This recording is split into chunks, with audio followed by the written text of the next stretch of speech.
Ahmad ibn Hanbalning qissasi. Ahmad ibn Hanbal imom ahli sunna va jamoa imomlaridan hamda u kishi Hanbaliy mazhabini asoschilaridan muhaddis bo'lgan o'zlari. Ana o'sha Ahmad ibn Hanbal avvalgi zamonlarda masalan odamlarning suratlari, videolari shunga o'xshagan narsalar bo'lmagan, tanilmagan. Ilm maqsadida yo'lga chiqqan. Bu voqeani ko'plar eshitgansizlar. Yo'lga chiqib bir joyga borib bir masjidda yotib dam olmoqchi bo'lsa ertalabgacha. Nima qiladi? Masjidni qorovul aytadi, "Chiq bu masjiddan" deydi. Men musofirman, charchadim deb aytmoqchi bo'ladi, lekin masjidni qorovul nima deydi? Sen masjiddan chiq deydi. Chiq bu masjiddan sen deydi. Qo'polroq qilib aytganda masjiddan oyoqdan so'dirab haydab chiqadi. Masjiddan chiqishlikda nima bor? Navoiy bor, tashqari tarafda. Navoiydangacha so'dirab boradi. Endi bu kishi aytmaydi. Men Ahmad ibn Hanbalman, men shunday odamman, nimaga unday muomala qilyapsiz demaydi. Mayli, shunday ekan deb chiqib ketaveradi. Bu kishi o'zlari oddiy qorovul. Bu kishi Imom Ahmad ibn Hanbal. Ammo tanimaydi. Tanimaganligidan olib chiqib, oyoqdan so'dirab olib chiqib imomni, ya'ni bu ham taqdir. O'sha voqea bo'lish kerak edi, hammamiz aytib yurilish kerak edi.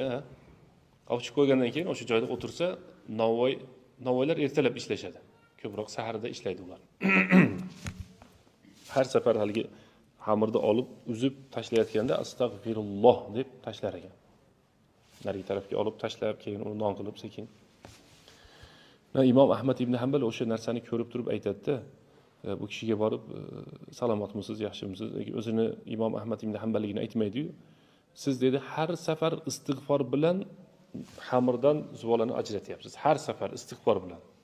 Astag'firulloh deydi ekan, tashlaydi. Astag'firulloh deydi, tashlaydi. Biz ham shuni aytamiz, kasb hunar qilayotgan odamlarga zikr bilan hech uni insonni, ya'ni kasb hunari uni zikriga hech qachon xalaqit bermash kerak. Subhanalloh, la ilaha illalloh, la havla va la quwwata illa billah deb bemalol nima aytilaveradi.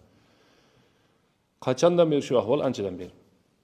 Alloh taolodan biror narsa so'rasangiz berdimi deganda, duoingizni ijobat qildimi deganda, duolarimni ijobat qiladi Alloh taolo, duoimni ijobat qildi. 3 duo qildim, ikkitasi ijobat dedi. Uchinchisi qanday duo deganda, uchinchisi dedi, men Ahmad ibn Hanbalni Alloh taolodan so'ragan edim. Shu kishi juda dinga xizmat qilgan inson ekan. Shu Ahmad ibn Hanbalni ham hayotimda bir ko'rsam deb duo qilgan edim. Shu duoni ijobatini kutib o'tiribman dedi.